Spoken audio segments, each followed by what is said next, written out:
Welcome, David Dietz. I was kind of a geek growing up myself. That's kind of what led me to wanting to be an actor, is seeing that stuff and thinking I would love to just be something like that. And I didn't know the series, I didn't know the character by name. I just kind of had a general idea of what he was supposed to do. You have to play a villain as someone who doesn't really think they're villains. What's the one thing that someone that played as Uncle Evil, took back to your real life?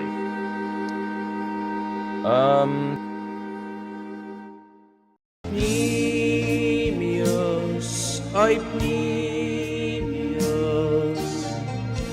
Nimios, ay Nimios, won't you come and join us,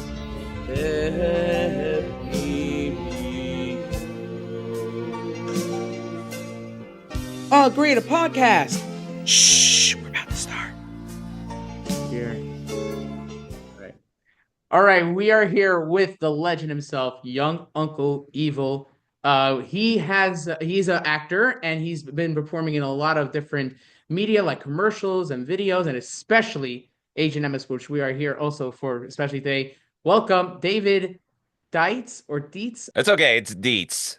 Yeah, Dietz. one of David those. Dietz. How are you, David? Welcome to Good, the how are you? podcast. Thank you. Good. So tell me a little about yourself, like your childhood was like, and how that influenced what you would be now as an actor and what you do nowadays. Oh boy. Yeah, I mean, you mentioned before we started recording how much you were geeking out a little bit. And I think that I'm like you. I was kind of a geek growing up myself. I, I guess I didn't really, I was kind of socially awkward in school, didn't really have a whole lot of friends. And so when I would come home from school in the afternoon, my friends, if you could call it that at the time, were the shows that were on television in the afternoon. I grew up on like a ton of cartoons, mostly like, action cartoons. So I grew up, kind of wanting to do kind of that stuff. I still have not yet played a superhero in any medium yet, but there's always hope, I think.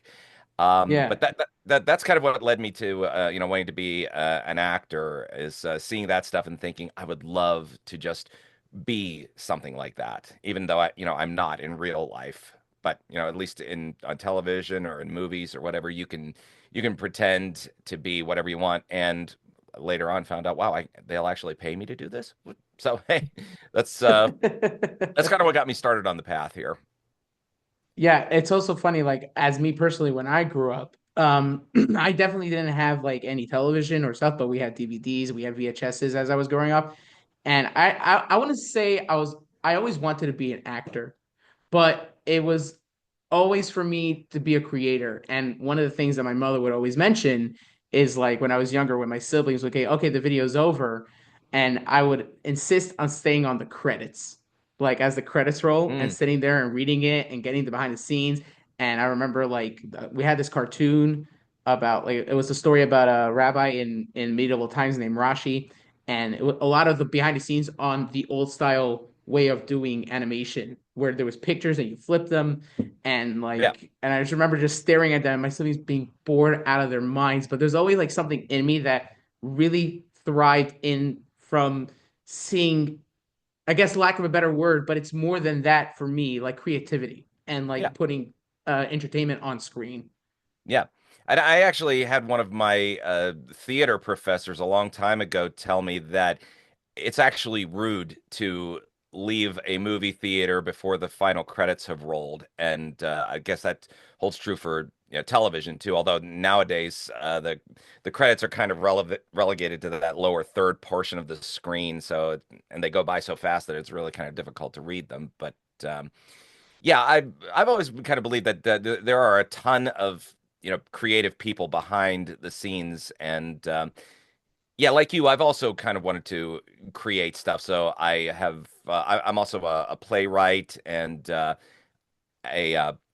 I actually also have written and directed one of my own films. Based on what you were saying, you explore different avenues in entertainment, but one thing Yeah. is acting. But is there aspects of other parts of when you make entertainment that you would think that's kind of cooler for me than acting, whether it's writing or directing or producing? Like, is there some aspect that you could say it's like up there with the acting?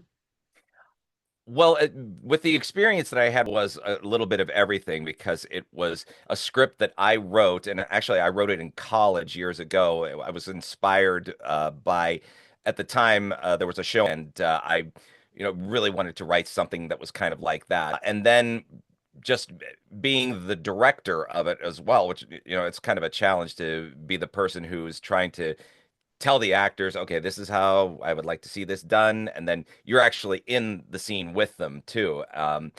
So it all kind of, I would say it all kind of melds together. Although acting is still, my first love, and it's where my heart always, will be.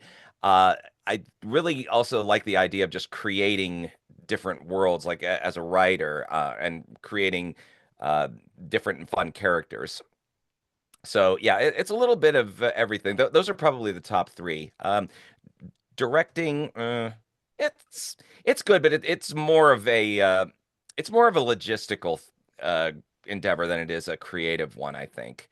Because you're really I consider it being like herding cats, because you're kind of trying to bring a whole bunch of disparate, well, maybe disparate and desperate, people together and getting locations nailed down, and it's a lot of organization, and I really don't think of myself as being that terribly organized, at least not on paper. If you looked at my work desk, I always heard that Einstein had a messy desk, so I'm hoping that means that maybe I've got at least a little bit of genius in me somewhere.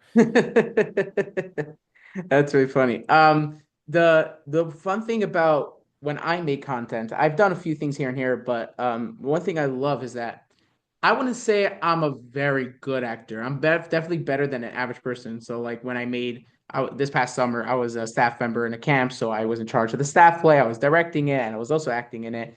Hmm.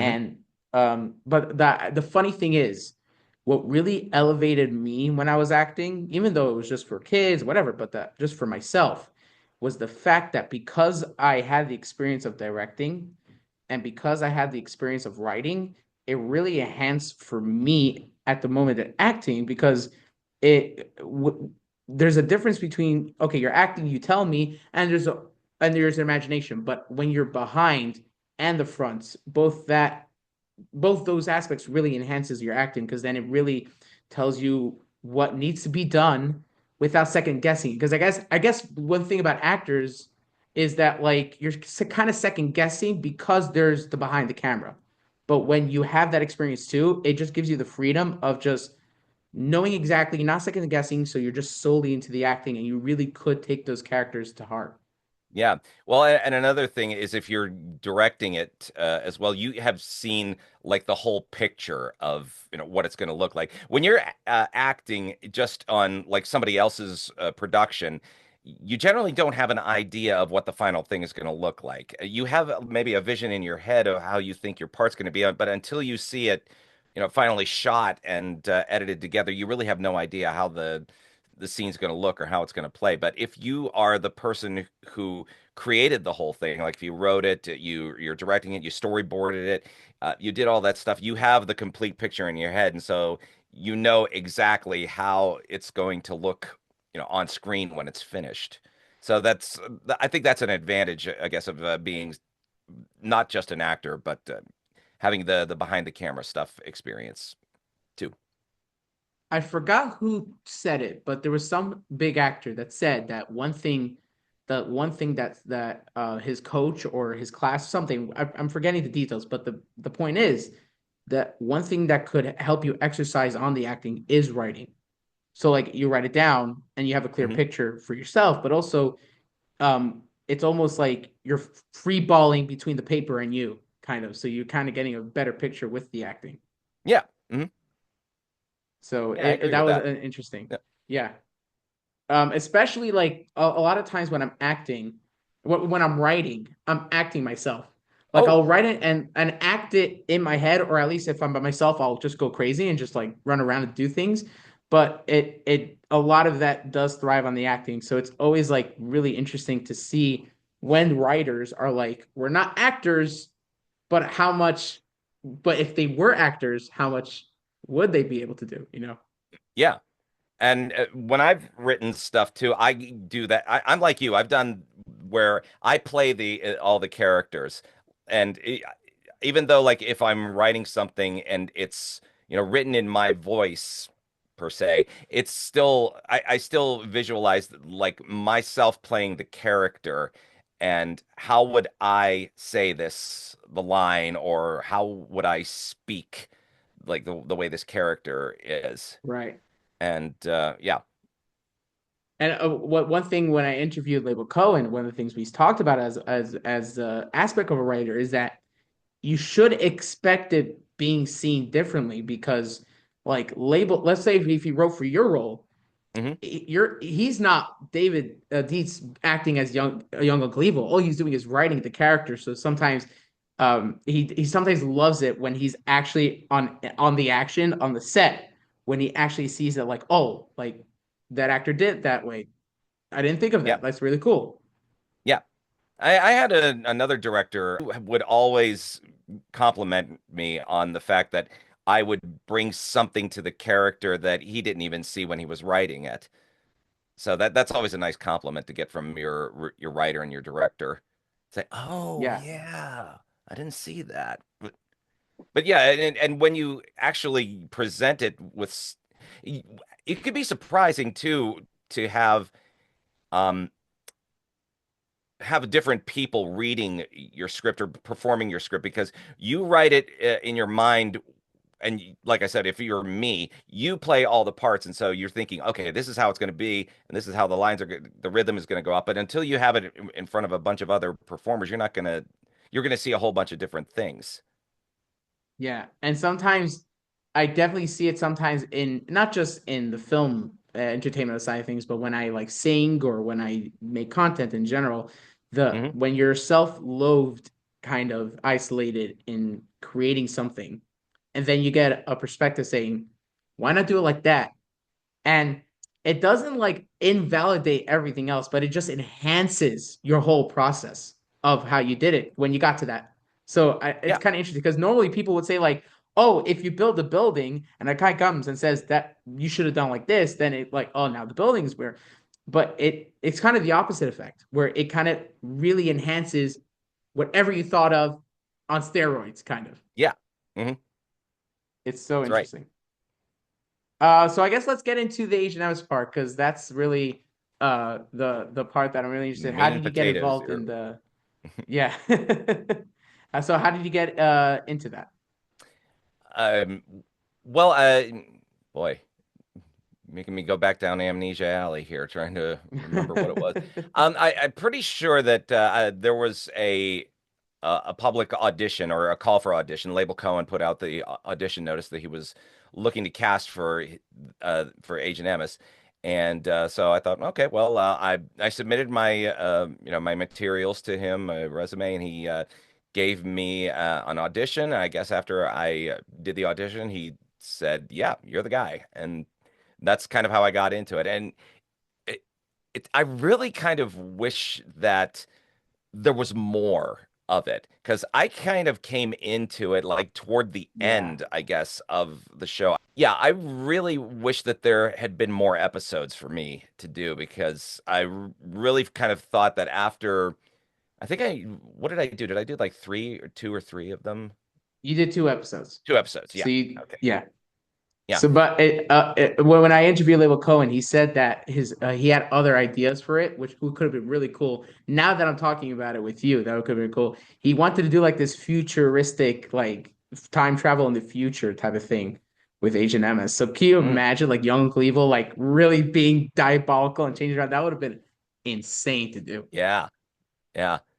But like I said, I kind of wish that there had been had been in more episodes, because I don't know that I really got a full foothold on the character just in the two that I did.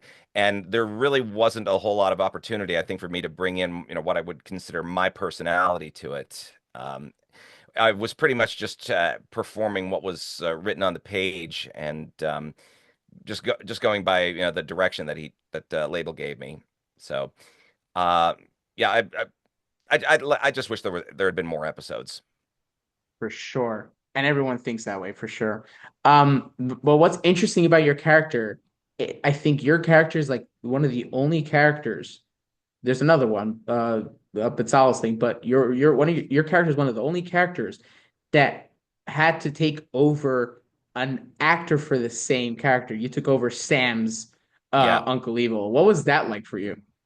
Well, I know Sam. Sam and I had done like some plays and stuff in the past, and so when I heard that I was going to be a young him, I thought, oh, that's kind of cool because he and I had we'd been we'd done shows together, like I said in the past, and Sam's pedigree, like who some of his you know I don't I don't want to say offspring. They're not really his offspring, but his family members are really heavily involved in television production. It's so Yeah. interesting because I Hmm. knew Sam was really big in Hollywood and he only joined Agent Emes after he retired, moved to Pittsburgh, and so he was very involved in Agent Emes because yeah, that's so interesting.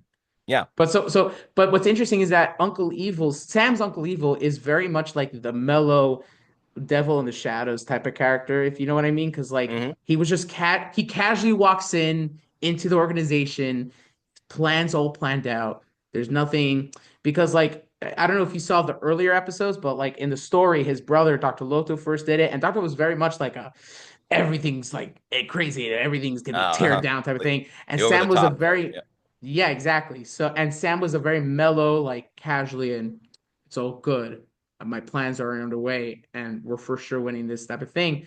But yours was kind of like the younger version. So I'm wondering like how was that for you to like tackle that version versus the younger version? Because you have to do more energy when it's a younger version of any character. Yeah. Um, so I had always, kind of wanted to have let me start that over again. Because Yeah, sure. you're taking me back a long way here, and Yeah. I like I said, I don't know that I really had that much of a process in it because I didn't really, know the series when I came into it, and I I didn't know the series. I didn't know the character by name. I just kind of had a general idea of what he was supposed to do. And like I said, because I came in so late in the last two episodes, uh, I don't know that he really developed much beyond, maybe what Sam was doing. I only had an idea because I knew Sam personally and I knew what his acting style was. I thought that I could maybe do a younger version of him, and then as the series progressed, like I could branch off and he would become something different. Maybe he would be more like the original villain. I can remember having a couple of scenes where I'm doing the whole, the Doctor Evil, maniacal laughter sort of thing uh, Yeah. um, with Greg Caridi, who, was, oh gosh, what Who's was it? hilarious. Yes, yes. Yeah. Yeah, Greg's another one. Well, two Gregs. Yeah, Greg's another guy that I've worked with a lot, and yeah, he has kind of a I think he's kind of more like what you said Sam's Uncle Evil was, is that he's kind of, kind of one level. He stays kind of there the whole. He Yeah. doesn't really get like too overly excited, which I guess is great for the character. And yeah, Yeah. he made a fantastic henchman. Yeah, and he went through all those three villains, and I love Hmm. how nothing changed of his dynamic to those villains. You know what I mean? Yeah. Because like it's one thing to like, oh, another actor's coming in, so we have a new like duo, we have a new some chemistry. But for him, that's not his character. His character is very much like this. That's what it is, Hmm. and very comic relief, and you're meant to enjoy it, and that's what it's meant to be. Yeah, and I mean, I don't think he was even, rattled when, Uncle Evil went through his, I like to call it his regeneration and became, the Yeah. younger. But yeah, that never phased him at all. And yeah, I'm just keep going back to the, wishing that there was more material to develop. And yeah, the futuristic story sounded really cool. Yeah. So when you approach a villain like Uncle Lethal, where do you think you draw like that aspect? Because I hope you're not evil in real life, you know what I mean? So like so Depends on who you so talk to, I guess. But so um, my where do you think you draw from when you come to that role? Well, the thing that they always say about villains is that villains never think of themselves as villains. They always think of themselves as heroes. So you have to play a villain like that as someone who doesn't really think that they never think they're villains. They always think that they're heroes and they're always convinced that they're doing the right thing no matter what. And if somebody happens to get hurt along the way, well, that's just, collateral damage or, cost of war. So yeah, you just kind of have to get yourself into that mindset and think, and any actor would tell you that in any story, uh, to them, it's always their story, and everyone else is a peripheral character in it.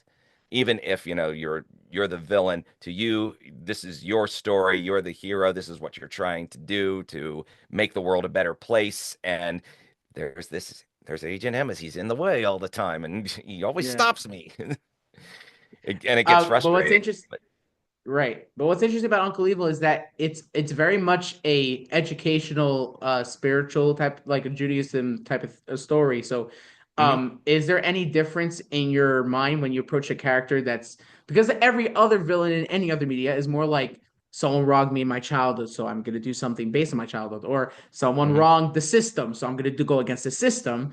But this is more like going against Jews. You know what I mean? Yeah. But like spiritually, not physically, God forbid. But I'm saying like, so how is it any difference of how you approach it in that way? I don't think so. No. You just have to, I guess, look at the motivation that the character has and see, okay, why does he feel this way? And I don't know that that was that fully explored in like any of the early episodes, or was he just kind of, he So doesn't. it based on what the series says is that him and Dr. Loto, so they were brothers and they Yeah. grew up in a house where their mother was very frustrated, I guess, by the concept of joy.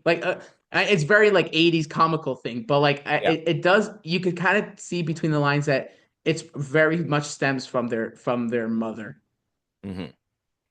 Yeah. Um, but you didn't have any scenes with the mother, which is interesting. No.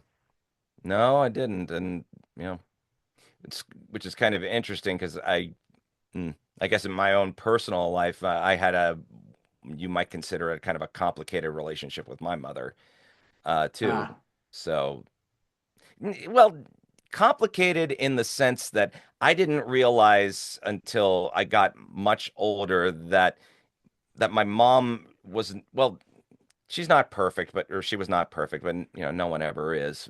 But I guess I didn't realize that she had some.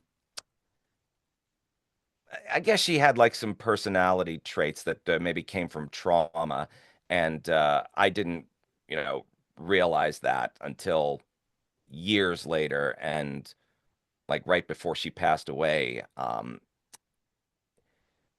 I think I don't know that I would say that I necessarily, forgave some of the things that might have happened between us in the past, but I understand it now. And right. I see a little bit of it in me too. And so if I've learned anything, it's to try to fight those impulses and not do the same kind of damage to my son that maybe was inflicted on me. And I hope, that I have not done that. But, you'll never know until, Right. maybe he's an adult. Yeah, and what's funny Kind of is got that into his. that's kind of right. That's kind of like the relationship you're supposed to have with the villains in stories. Like you're meant like as an actor, you really want to show like I'm not trying to get the audience to sympathize. Rewording that, like to really forgive what the villain is or to be on the side of what the villain is, but you want the audience to at least say okay, I see where you're coming from, but still, and that's like Hmm. enough for you want in the villain because that is the fine line that you want the audience to interact with the villains. Yeah. I mean, you kind of walk a fine line between you maybe want to elicit a little sympathy from the audience, but not so much that they, suddenly turn on the hero. Like Right? Like I think of I think the words you're looking for is moral sympathy and then like emotional sympathy. yeah. Okay, yeah, I'll go along with that.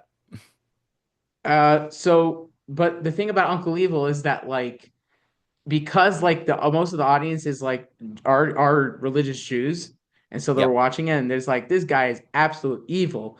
So, but it is funny to think about it that it's not the conventional villain in an aspect because in other villains you kind of sympathize with a villain like that, but in this Mhm. one, not a lot of kids are like thinking like, oh, Uncle Evil is understandable. You know what I'm saying? So it's kind of Yep. interesting how it played out.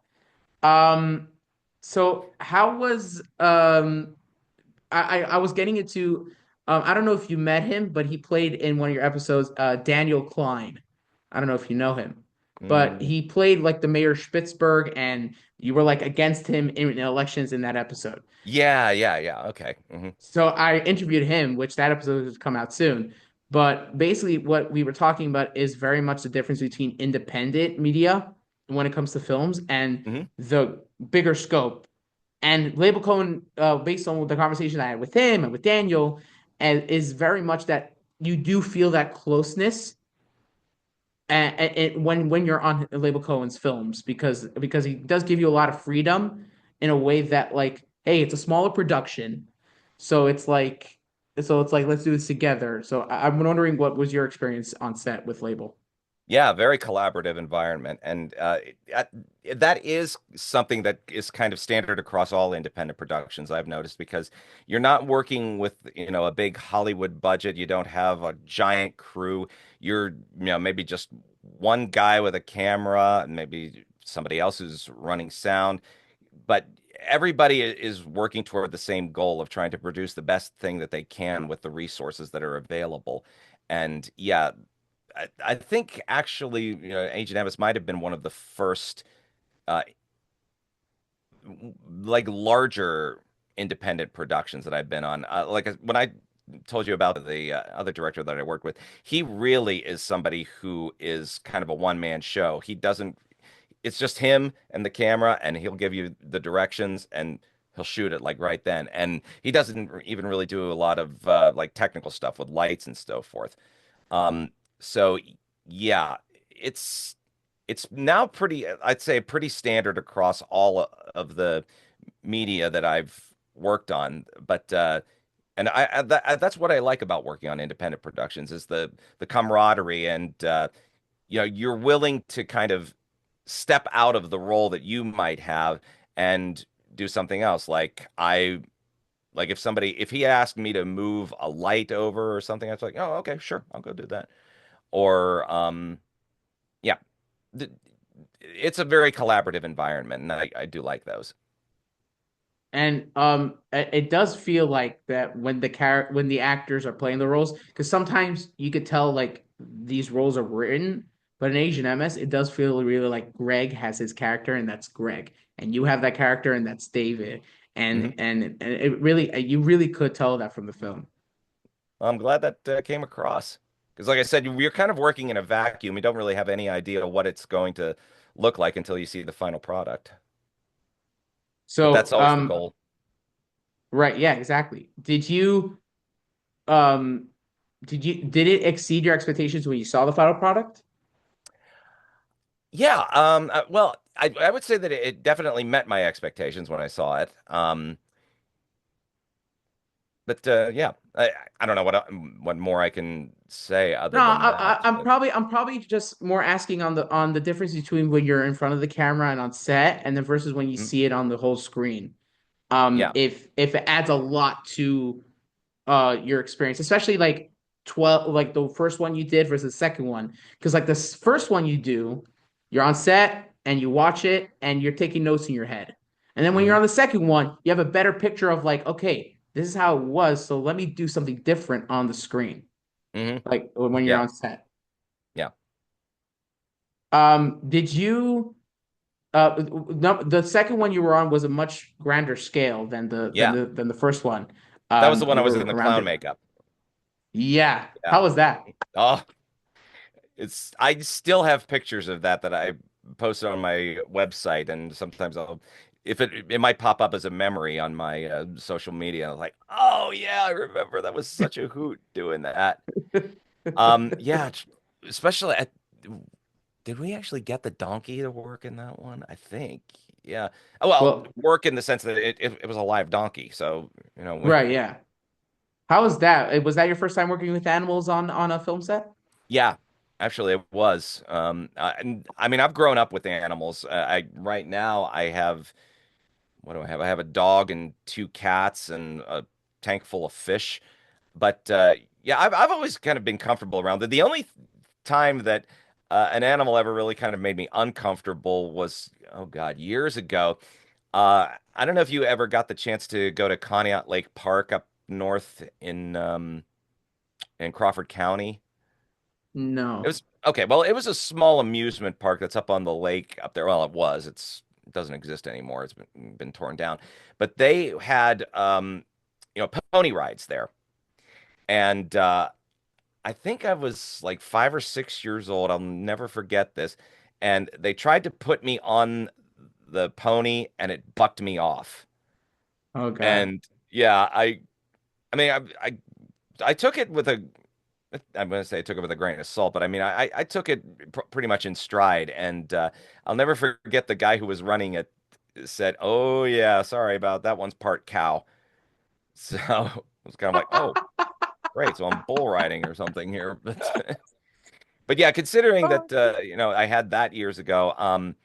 No, the only thing that, you run into with animals that can be, problematic is, when they do something on camera that they're not supposed to, like, because they don't have filters, animals. So they will just, we're in the middle of the scene and, oh, he just dropped something there. I'm not sure how Yeah. graphic I can get on this show, but No, but yeah, yeah, it they, is interesting. It's especially like labels bloopers. Like mm, one of the things that everyone loves about Agent Nemesis is the bloopers. He makes like a whole section blooper of it, reel. and like Yeah. half of it is the donkey and like playing around with it and stuff, and it's really funny to watch.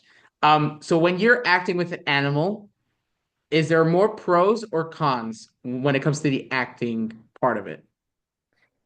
I guess it depends on, what kind of a mood the animal's in at the time. If I think if I remember correctly, that donkey was pretty well behaved, so that we didn't really have a whole lot of issues with it, which, that's a good thing on a small independent production like Agent Emes was. I think, oh, and this, man, back then, I hadn't really worked as much in the with the murder mystery dinner theater as I do nowadays, and I didn't really have as much of the improv chops as I do now. Um, so I think I can remember thinking, "Oh, please, just do it right, or do the scene right. Don't do Right. anything to mess it up," because That is didn't so know how to true. I didn't know how to quite get out of it. But now, if I were to do that nowadays, I think I'd be a lot more comfortable because I have that improvisational background now, and I think I can roll with the punches in any kind of a situation. Whether, if the donkey has decided that no, oh, I'm going to go over here, no, no, no, no, come back this way. Um, so was it interesting when it came to playing with kid actors? Because in Asian MS, that's the one thing you have to do is playing with actors that are kids, but in Asian MS, they're not necessarily kids that are actors that are acting. They're kids from the community or something. So, Hmm. but it was probably easy going anyway, probably. Yeah. Uh, One thing that I take this away now from a film that I worked on recently, and I had a scene with a girl who is, I don't know, she's probably like a little younger than my son, maybe like, I don't know, 10, 11 years old, but she's playing a zombie in it. Her folks on the set said to me how much they appreciated that I didn't treat her like a kid, and I treated her just as another performer and somebody that I was doing a scene with. And I have always thought, well, yeah, that's what you should do. I mean, unless the kids are, running around, crazy doing things where you have to kind of rein them in every now and then. If they're there on the set, they want to be there and they want to do as good a job as you do. So, why wouldn't you treat them as another performer? As pretty much, yeah, like, and you're on an equal footing with them. And yeah, I mean, well, and especially with Agent Emes, he's the star of the show, and so it's pretty much his deal. So, and if I Yeah. remember correctly, he was actually, really really kind and outgoing too, and welcomed me on board. Even though I was basically the new guy, and they were all still very open and receptive to me being there. So I'm actually a program director and teacher in a school Hmm. this year. And one of the things that I truly learned is that, which is actually something that I could actually put into my childhood, kind of, is that kids don't want to be kids. Kids want to be adults. And Hmm. it's very, very true because sometimes, especially in entertainment, but also in general, like when we treat kids, like if we, if there's no like equality between you treating them as if they were kind of like adults, then it kind of puts their self-esteem or their problem or just simple things that it brings them like, why are you treating me like that? Just breathe normally because to them, they're watching the world around them and they're all adults. Their Hmm. parents, their friends, their uncles, and their grandparents, and they're all adults. So their normality is adulthood, kind of. I'm saying it's kind of weird to word it, but that's what it is. No, and I mean, I think that I can kind of relate to that a little bit because I don't know. It feels like I hate to say that my mind I think developed really early on, and like I think maybe my mind matured before my body did, and Yeah, so I always kind of I don't feel like I'm any different now than I was when I was, I don't know, 10 or 15 years old. I still have the same things that spark my interest. I still love well, I still love all of those, shows that I mentioned at the top. And when they came out on DVD years ago, I was like, oh my gosh, I could get to have a piece of my childhood back. And yeah, yeah, so yeah, and I have also, worked as a substitute teacher, and I kind of found it more difficult to deal with older kids because they they're at the end of that stage where they're really trying to break away from their parents and be the adults that they're going to be. And if you're trying to be an authority figure around them or a teacher, it can be a yeah, little difficult because you're basically a scion for their parents, and that can be difficult. But when you have younger kids like I've had, and I've taught, I kind of think that they're actually a little bit, more willing to learn, especially if you treat them with respect and yeah, understand that, yeah, okay, yes, you're humans, you're all tiny humans, but you're still humans, and yeah, you have all your individual things. So yeah. I know I may not be wording I that exactly right, but right. But I'm also teaching the fifth grade, and fifth grade is kind of like it's mhm, literally that's the start of the teens. It's right before 10, junior 9. high.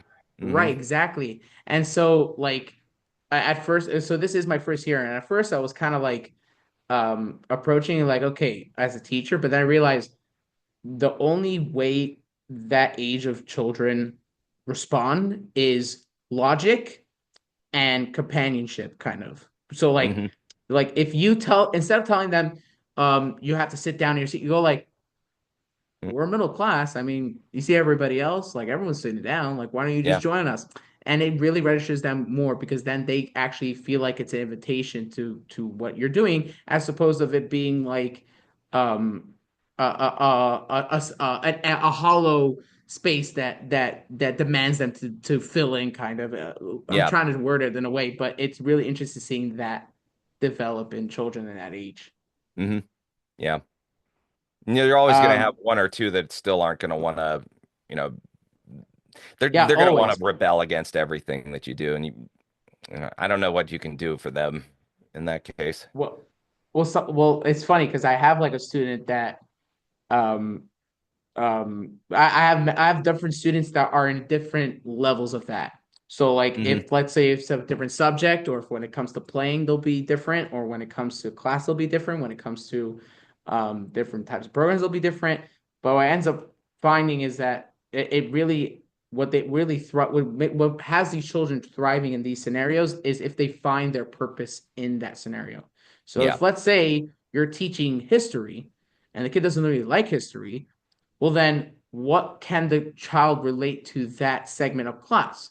Can he relate to maybe helping you out in the subject and like being your helper in teaching? Does this purpose Hmm. be like it's really interesting that at the end of the day, that's what kids love. They love purpose. Like Yeah. I can't express how many times I'll literally just go into a room of kids and I'll say, "Who wants to help me set up the program?" And 50 hands just raise up because that's what kids really strive for is Hmm. purpose. So if so I think that's the best line you could do if you find a scenario where the child is not with you at that moment is that okay, so what can you do? Not necessarily what I need you to do, but what can you do? So I think Hmm. that's really important. Yeah. I agree with you on that. So we're getting kind of sidetracked, but I love this conversation. I do want to ask you a theory.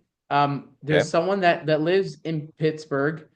I forgot who it was, but they told me that there is a thing that apparently they had to switch the actors of Age and Emes to ride on the donkey because there was something with the donkey at the time. Is that true?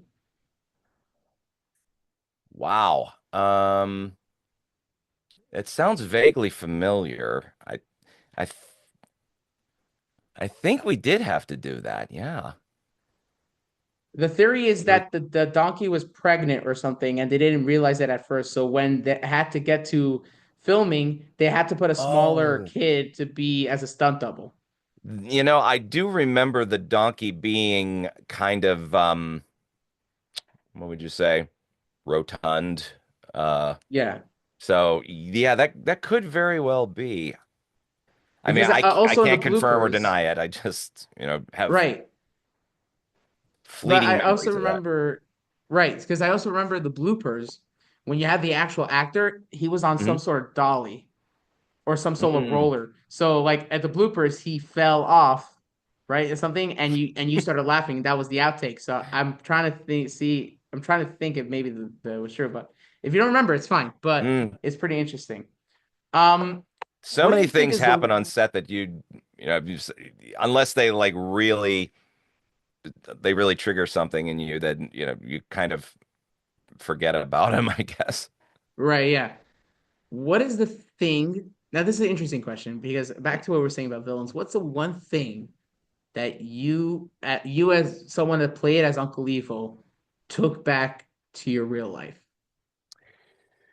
Um, Unless there isn't any. no, I think maybe the one thing, and I touched on it before, is just the resilience and trying to stay on the course, even if you're running into obstacles, like you're running into an Agent Emis, or you're running into some kind of a wall or something along the way. You just have to try to persevere with it, and I've I've really kind of taken that to heart in the last couple of years, especially after the whole thing with COVID happened, and I realized that I'm not getting any younger, and I have always wanted to make a go of this acting thing. And if I don't do it now, then I'll never do it. And I mean, how many roadblocks can you get put in front of you? A lot of people would say, you've had so many people who have said no. Why? Why do you keep going if everybody keeps saying no? And I have to think because it only takes one person to say yes. And Yeah. who knows, that could be what propels you. I mean, I did Agent Emes all these years ago, and I thought, well, okay, that was an enjoyable job, and I had a lot of fun doing it, but it's time to move on. But yet here I am on this show with you talking about it. But the thing is that um, the there are times where we think that um, there are like so for me and you like I really related to the thing they were saying like they kind of are the same now as you were then, and I feel the exact same way because like people are like, oh, you haven't outgrown these things like podcasts, and we had like auto tapes, like it was like movies but in an audio format Yep, yep. for kids and videos, and people are like, oh, you're not great. I'm like, it's just me. It's just Hmm. me. And it's also like people saying like, why do a podcast? There's like thousands of podcasts there. And I'm just saying like the one thing that I think is good for me when I do the content is that it's me. Meaning I'm not trying to do something else, not trying to be something else, even Hmm. though that's what acting is in other formats, but that's what the job Yeah. is. But I'm saying the idea is that this is me. And I think that's what people gravitate towards because it's authenticity. Yeah. Meaning people are not naive as they used to be anymore, especially like you can see that in the eras of movies and stuff where you could get away with a lot of like Agent MS type of things in the 80s and 90s, but now people are actually in depth thinking about it, analyzing it. And Hmm. so that's what people gravitate towards, authenticity in all these mediums and content and entertainment. And so when it comes to me, I think that what gravitates people to interact with me is because it's me, and not necessarily is it like another podcast, another channel. It's just Hmm. me being myself. Well, And if you want to join the ride, then sure. If not, not. And I think yeah. that that's a really healthy way to go things in general in life. Yeah, well, you're your own person. You're a unique individual, and that's probably the selling point is that Right. there's no one else like you out there. Everybody who does a podcast brings their own unique spin to it, whatever they're talking about. I have often thought about wanting to start a podcast myself, but I've kind of thought, well, what the heck can I talk about? And Right. I still haven't found a subject that I talk about because I could go off on a lot of different topics. I mean, I could talk about you know 80s sci-fi TV shows. I could talk about uh what golf. I could talk about bowling. I could talk about fishing and kayaking and all these different subjects. But like, well, who would want to listen to it? But I don't know. Maybe there is someone who would just to hear like my perspective on things. I don't know. Right.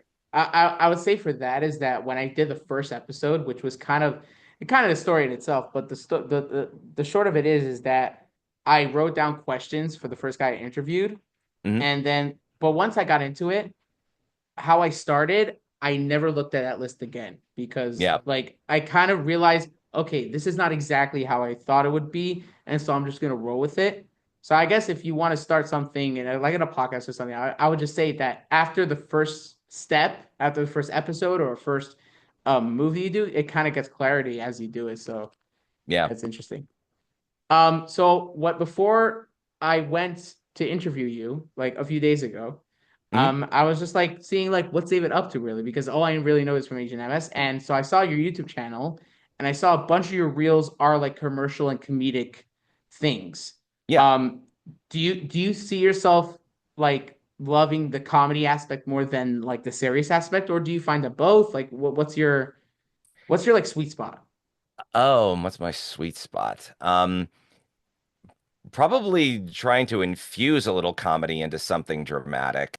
I think it's just kind of being silly. I've always enjoyed just, going out there doing goofy stuff and being silly and making people laugh.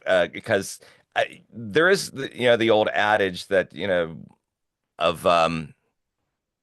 dying is easy, comedy is hard. And it's also, it's really easy to make someone cry. It's really hard to make them laugh. So when I've done anything where my goal is to make people laugh, it is it's really, rewarding to me when I hear the laughter come out of people. Especially when I'm doing like the murder mystery dinner theaters like I do, and you're interacting with the audience. You're trying to get them to not only buy into what you're performing, but to make them laugh and have a good time. So, I mean, the dramas are they're good in their own way. Um, and but I even like I never considered myself really an actor until I did a Shakespeare play, and the Shakespeare play that I ended up doing is a comedy. And so I fit right into that, and it was just really rewarding to be doing that kind of play that's 400 plus years old and still being able to make the audience laugh and go along with it.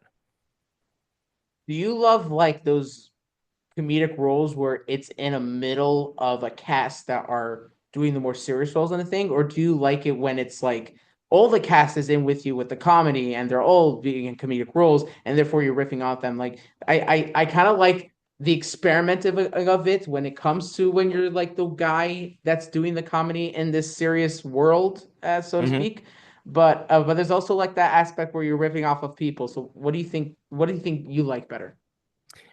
If you had asked me that a few years ago, I probably would have said like you, being the clown in the midst of all of the serious people. But with the groups that I've been working with, like with the murder mystery group that I work with, Mysteries Most Wanted, I find that it's really enjoyable to be playing off of each other, doing all of the funny things to make people laugh. So for the kids, we make like this once a month video where we have no storyline or anything. We just go with the flow, but that's like the point. hmm Like us running around makes like second graders laugh, so that's the point. But the Yep. idea is that so there's like the scene that we did where like my co-star or my partner that's doing the programs with me, he like goes to the synagogue and starts praying to God about his car. hmm And he just went on 5 minutes about this car that oh gosh, that he was like, it blow up our tire, the tire will pop, we fixed the tire, but then it started beeping, we check why it's beeping, and then the key, we sold the key, but then we needed the key back, but we lost the key. He just went on and on. It was just so funny. Yeah. Um, but the question, the point I'm trying to make is that when it came to editing, when I do the editing of it, Yep. what happened was is that I only could use like a minute and a half of a 5 minute thing he used. Yeah. Um, is it really frustrating for you as an actor when you get to that point where you do something, not just in comedy, but you do something a lot, like you put a lot into something and then it gets cut a lot? Does that frustrate you at times? Um, I mean, it could be a little bit of an ego bruise to you, but I think ultimately it comes down to what's best for the final product. I mean, if it turns out that you have 5 minutes of stuff, but you only have 1 minute of tape to fill or time to fill or something, then you got to try to take it and realize that okay, he pulled the best stuff out of this and put it into this 1 minute video. So even though there may be some stuff that you thought should have belonged in there, obviously that the director didn't think so, or he saw something different than you. And unless it's your, product that you're doing, then you don't really have any control over that. And I think over the years I've learned to kind of let that whole thing go. Like if it happens, if they keep all 5 minutes, fantastic. If they just pull 30 seconds of it and it's amazing, then hey, I'm happy with that. So when it comes to commercials, Yeah. I'm actually very curious about this because there's a lot of strategy behind commercials that people don't even realize. Meaning, there's the aspect of like the first 10 seconds of a commercial, then hmm there's the whole getting everything in a minute, and you have to find the balance between the scene that you want to do, and then there's also the balance between the what you're trying to advertise. And so, like, tell me if you could just elaborate a little bit about the process as an actor being part of the commercial. Well, by the time it comes to me, they've worked all of that stuff out. By the time, well, but yeah, by the time they get to actual production, then hopefully they've got all those beats worked out.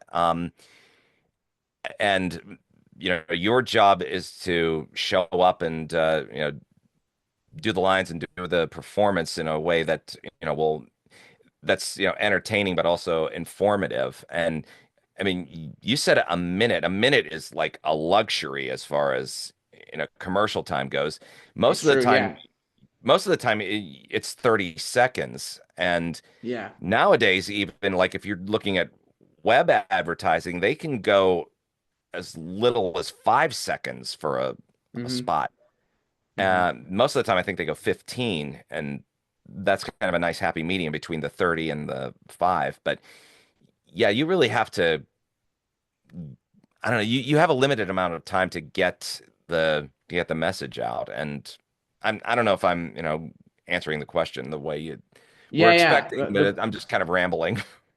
Right, yeah. No, I'm asking because like there's not a lot of like high production commercials in the religious community. So I'm actually Mm, very curious when you do see like those YouTube ads or when you see like these things online, like and based on your reel that I saw, you did a lot of commercials. yeah. Um, does the actor in you sometimes overthink the characters in commercials or not really? No. I mean, for me, no. They're usually pretty I don't want to say they're like cardboard cutouts, but they are sort of one dimensional, and that they're like either you're either like the goofy guy who has the problem, and then the product comes along and oh, it magically solves your problem, or you're the antagonist, the villain who's trying to stop the hero from getting to the product or whatever. And it also depends on what exactly you're advertising. One of the one of the last commercials that well, most recent commercials that I did was for a furniture, not a furniture store. What am I saying? For a jewelry store, and it was up in Newcastle, and I was actually happy to see that it aired after the Super Bowl a couple of years ago, which was kind of crazy. I was not expecting to see it on television. Actually, I was expecting it to be a Yeah, streaming ad, and it ended up on television. So I was like, well, okay, that's crazy, cool, but yeah. But in it, I'm basically just a guy on a mission looking for a ring for his girlfriend, fiance, or whatever. And I walk into the jewelry store, and all of a sudden, I see this crazy stuff going on in there. Like, there's a kid with a trumpet who's heralding my arrival, and like, what's going on here? Why do you have? And it turns out it's just everybody in the store is family, and that's the point that they wanted to get across. Well, you had the kid with the trumpet, and then there was a guy in a suit of armor in it too, because it was King's jewelry. And so yeah, it's you just kind of are as the actor in that instance. You're just like the ordinary guy who's thrust into a kind of an unusual situation, and but then you realize, oh, okay, that's why I want to deal with you, because you're all family, crazy as right. it is. But yeah. Yeah. Um, there's probably like not a lot of like talk with like commercial directors, meaning like as opposed to like there's just probably just saying, all right, David, I need you to do this. Your name is Michael, and go ahead. It's Hmm. like probably Well, yeah, well, I mean, they may have lines scripted and everything, but right, yeah. yeah, in those instances, there's not really a whole lot of what you would call character development like you have with a film or a play or a TV episode or something like that. So does it as a creative side of you as an actor, do you kind of like kind of like I want to say hate because at the end of the day you're doing it and everything, but I would say is there an aspect of you that's like we're doing this really because it's like it's like almost like getting on the footstep of a house but not entering the house. You know what I Mm. mean? Hmm. Um, well, it's a different mindset, I think. Because with a commercial, you're just there basically to sell the product. You're not even necessarily the star of the thing. You're a peripheral Right. character. The Uh, object is the star. the object, right? In the case of the jewelry commercial, it was the jewelry. That was the jewelry store. That's what they're trying to sell. You are just part of telling that story. And actually, I think that applies to all productions. You are, uh, I don't want to say you're a cog in the wheel, but you are pretty much a part of the whole machine that makes the production come together. And you can't have, I don't think you can really have an ego about it. I think I may have once had an ego about certain things, but maybe the older I've gotten, the less of an ego I have.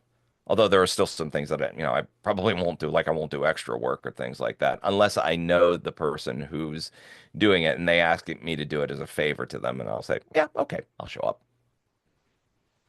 Do you find yourself being more creative now as opposed I want to say as opposed to like when you first started out in your acting career and in the film industry, but I'm saying probably like fairly like 5 years or 6 years in. Do you think like do you see it like you be more creative now or then?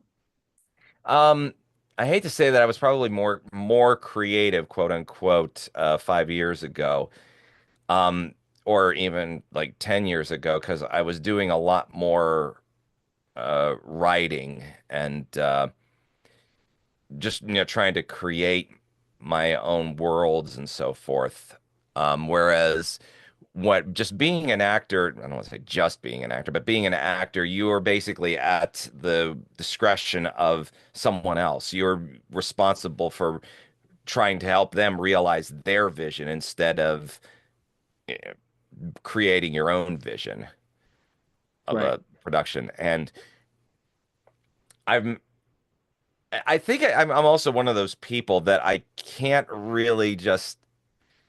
There are some people who work as a writer and they will just like sit down at a typewriter or a computer nowadays, and they'll just sit and wait for inspiration, or they'll just free form write stuff, and they'll maybe see if something good comes out of it. I'm kind of one of those people that unless the idea is fully formed up here, then I kind of feel like it's not worth me writing it down. And I don't know if that's a shortcoming on my part, but it's just kind of the way I feel. Although I am happy. But One by of the the way, that's really a good trait when it comes to writing because the a big problem that people have when it comes to entertainment is that they don't know how they're ending these like characters and ending these shows.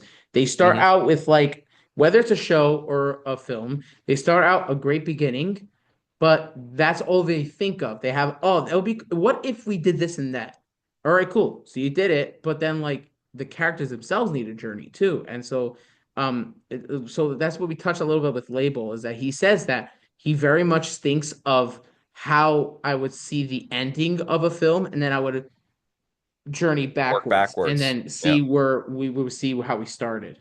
hmm So So do you write your work like how you would like what Label was saying, where you start from the end and you see what you from the beginning, or do you very much have a picture in your head fully and then you write from beginning to end? yeah, I try to like have the beginning and the middle and the end, like at least up here in a a form that that's like a lump of clay that I can work and make into something. And I may still find things along the way that that I'll add as I'm writing it. Maybe things that I didn't necessarily think of when I originally thought of it, and then I'll throw those in. One of the most interesting things that I think I did recently, well, recently, like in the last 5 years, was during the COVID. I was I was unemployed. I didn't have a regular job, and there were nobody was booking any acting roles or anything because the world had locked down. Um, and so I got it in my head to finally finish this fan fiction story that I had started when I was 25. Oh And wow. yeah, it was really wild to think of it now because I think I did have it kind of plotted out in my head. I had written this story up until a certain point, and then I stopped because I thought, well, what am I going to do with this thing? Again, it's that whole thing about is anybody going to read this? Is anybody going to care? But then I discovered that yeah, there are whole websites devoted to fan fiction, and people actually go on and read it. So that was the inspiration for me to finish this story. And it's really interesting now to think that I don't know if it shows like when you read it that the first half was written by 25-year-old me and then the last half was written by 50-year-old me. And I don't know if you can Yeah. tell a difference in the I story. mean, I can't But really say a difference, but I had written a script where the gist of it is that a superhero in a mask has a son that doesn't know who his father is, and it had to come to a point where he revealed it. yep. And then I revisited the idea later in my head. I always think about it once in a while, but I pivoted to not doing a superhero, but doing like a guy who, and it ended up, it's interesting, it ended up being a guy who's a detective, and he left Hmm? his family, his wife and son, because he became religious, like Jewish religious. And the idea is Okay. that like there's the idea that religious Jews can't really marry a non-Jew. Mm, So it was like a thing where like it was interesting because I kind of wrote it like like the aspect of the him where he like his choice versus his faith choices, and his son not, and in the series his son only meets him in, like in the pilot, so like it's been many years, he's grown up and everything, so like so, and then my favorite thing was the wife in the situation, because she never stopped loving him in a kind of in a way, mm, because it wasn't like it wasn't her. He broke up with her, right? And that type of thing. hmm. And so she always kind of like had feelings for him, but despised him. So it was kind of interesting. Um, but why did I get into this? I'm trying to, oh yeah, so it was the point of like wrote originally like superhero and like all that, but then I'm like, hey, it's a good premise. But now that like it's been some time, I realized that if I just stick to the core of what I'm trying to show in the story, then I don't necessarily have to like pivot to like what Yeah. makes it pop type of thing. Hmm. So like so it was like kind of, even though it was like a year or two, but it was very much like revisiting changed it a lot. Yeah. Hmm. All right, so David Dietz, thank you so much Yeah. for joining us in the podcast. It was so Thanks wonderful for to having get deep me. with you. Yeah, I loved it because it was very much like we got in a conversation, and not just on what I wanted to get to do, which is Asian Emes, but very much like on two people just talking about the things we love. So Yeah. thank you very much for joining That's us. more It fun, was I a great think. conversation. Yeah. So thank you so much for joining us, David. It was Thank you. really fun to get thrown back into memories and getting really deep into things that I really enjoyed as a child. So thank you so much for being a part of that childhood. I can't thank you enough. A small I do part. that to every person because small part, but every small part for a child is a big difference. So Well, I really do appreciate you being a part of that. So thank you very much. thank you. All right, well, we'll keep in touch. Okay. Cool. I hope you enjoyed this episode. This was a great interview. It was also interesting to interview someone that felt like he had the same mindset and the way to go about things when it comes to filmmaking and content creation. But at the same time, he wasn't a person that's necessarily like me, and that was beautiful. It just shows like how cool it is that all these people that I'm interviewing for the podcast, all of them have one common denominator, that these are people that did things that I grew up with, but they come from so many different backgrounds, and I learned so much from each and every one of them, and it's amazing. So thank you guys for listening, and please join us every week Thursday, where we're gonna have more people. We have a lot of people lined up and great content, and also stay tuned for a lot of different content that we're doing for Sphera, including some Emes based stuff. So can't wait to work on those, and I can't wait for you guys to watch them. I'll see you next time.